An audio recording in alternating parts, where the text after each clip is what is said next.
It is often stated that civil wars tear families apart.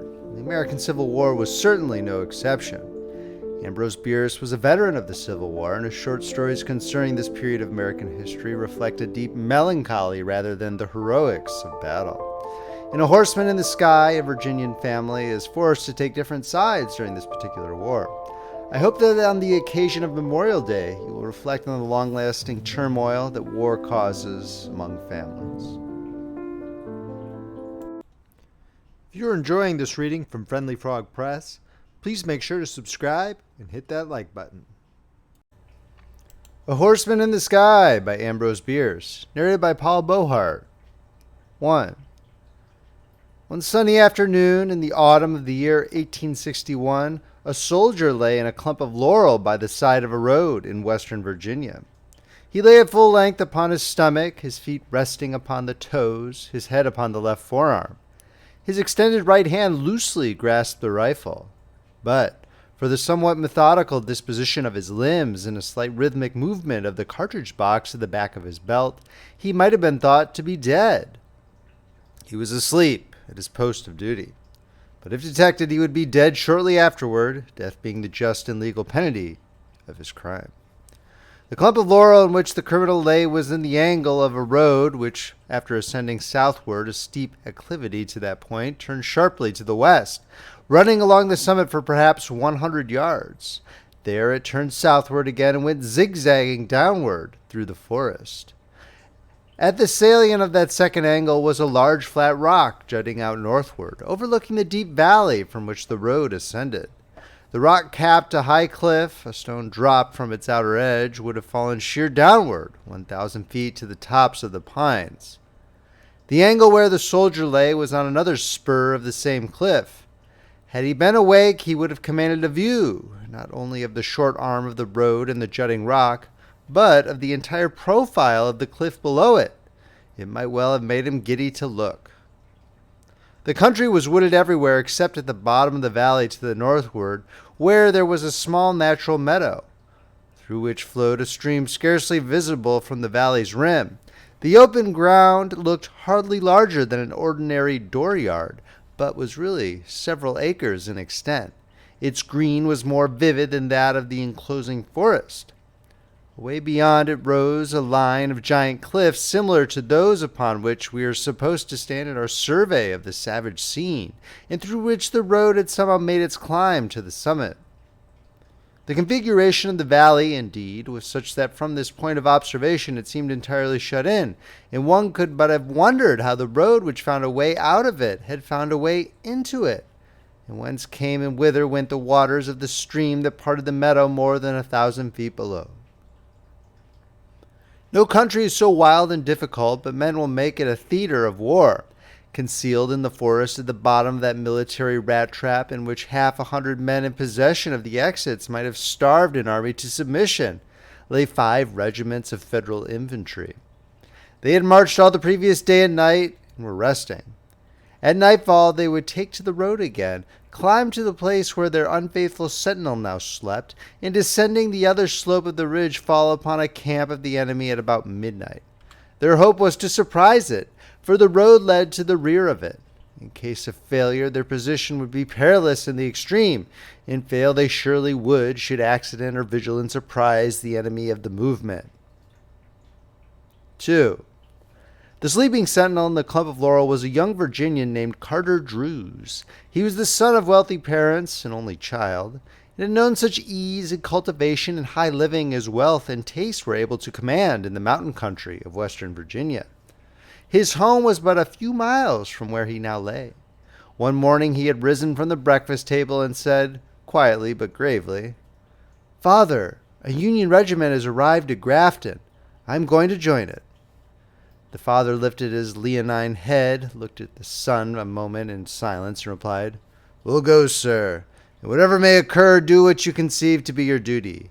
Virginia, to which you are a traitor, must get on without you. Should we both live to the end of the war, we will speak further of the matter. Your mother, as the physician has informed you, is in a most critical condition.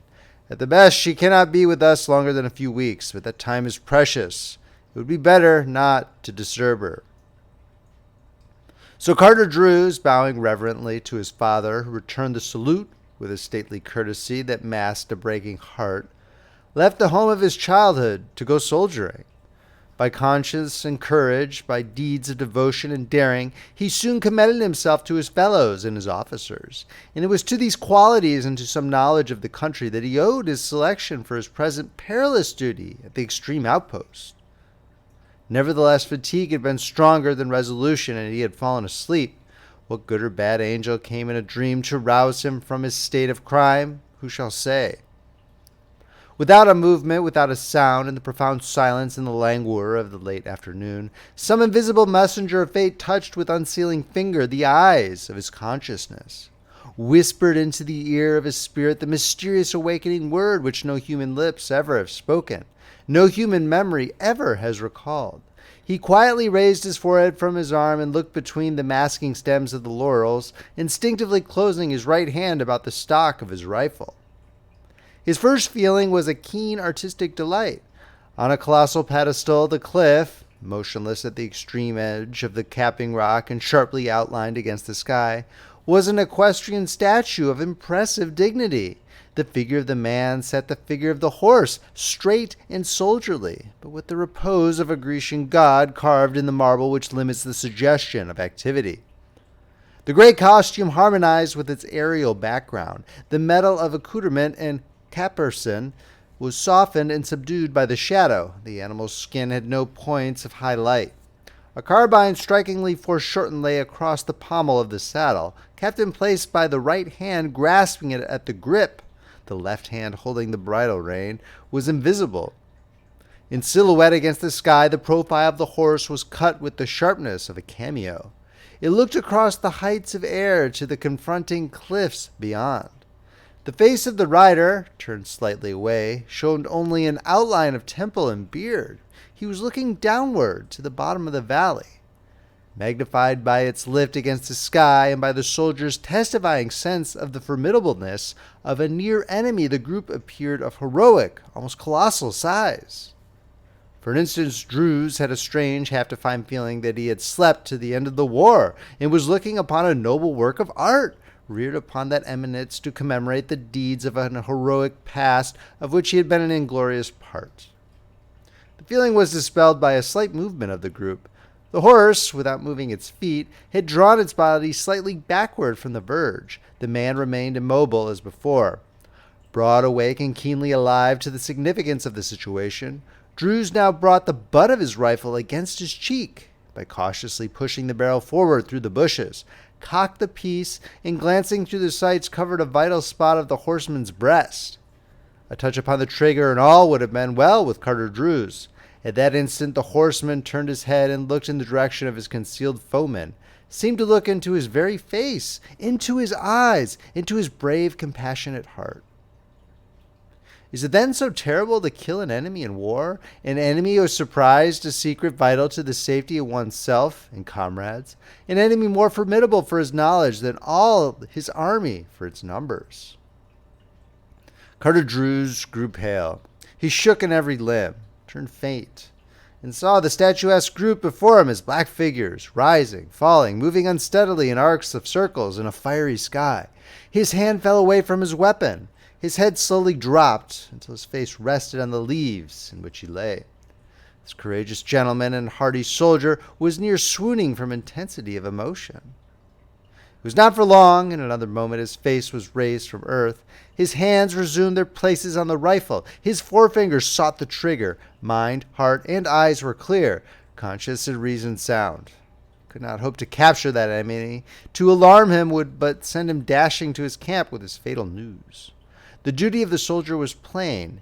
The man must be shot dead from ambush, without warning, without a moment's spiritual preparation, with never so much as an unspoken prayer. He must be sent to his accounts. But no, there's a hope. He may have discovered nothing. Perhaps he is but admiring the sublimity of the landscape. If permitted, he may turn and ride carelessly away in the direction whence he came. Surely it will be possible to judge at the instant of his withdrawing whether he knows. It may well be that his fixity of attention, Drews turned his head and looked toward the deeps of air downward, as from the surface to the bottom of a translucent sea. He saw creeping across the green meadow a sinuous line of figures of men and horses. Some foolish commander was permitting the soldiers of his escort to water their beasts in the open, in plain view from a dozen summits. Drews withdrew his eyes from the valley and fixed them again upon the group of man and horse in the sky. And again it was through the sights of his rifle, but this time his aim was at the horse. In his memory, as if they were a divine mandate, rang the words of his father at their parting. "Whatever may occur, do what you conceive to be your duty." He was calm now. His teeth were firmly but not rigidly closed. His nerves were as tranquil as a sleeping babe's. Not a tremor affected any muscle of his body. His breathing, until suspended in the act of taking aim, was regular and slow. Duty had conquered. The spirit had said to the body, "Peace, be still." He fired. 3. An officer of the federal force, who, in a spirit of adventure or in quest of knowledge, had left the hidden bivouac in the valley, and with aimless feet had made his way to the lower edge of a small open space near the foot of the cliff, was considering what he had to gain by pushing his exploration further.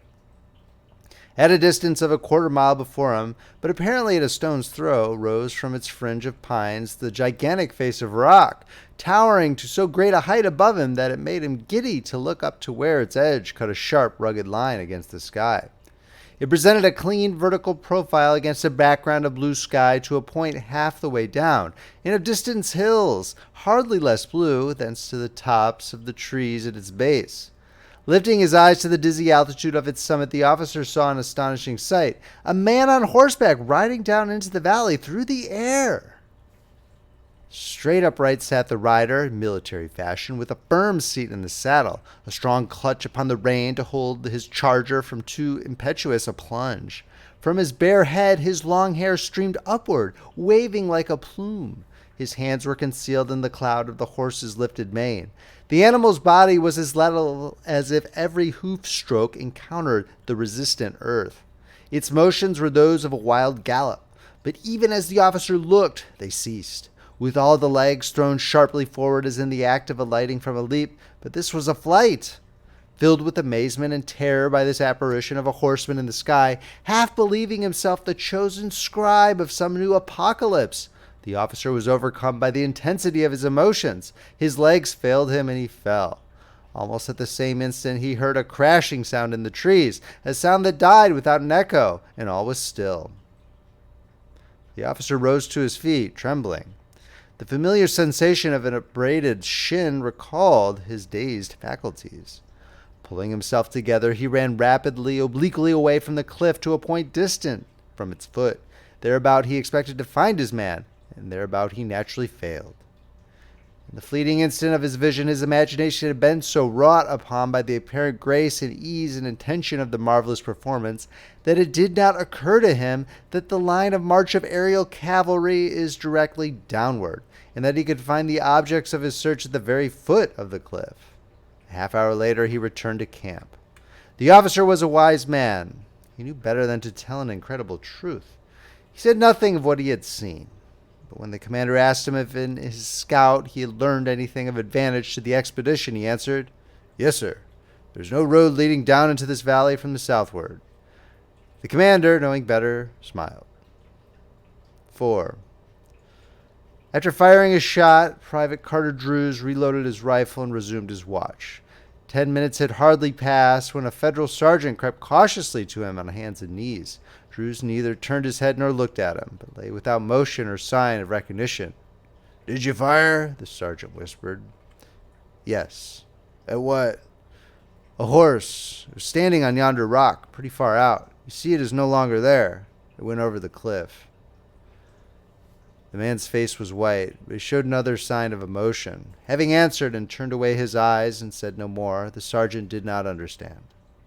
"See here, Drews," he said after a moment's silence. "It's no use making a mystery. I order you to report. Was there anybody on the horse?" "Yes." "Well?" "My father."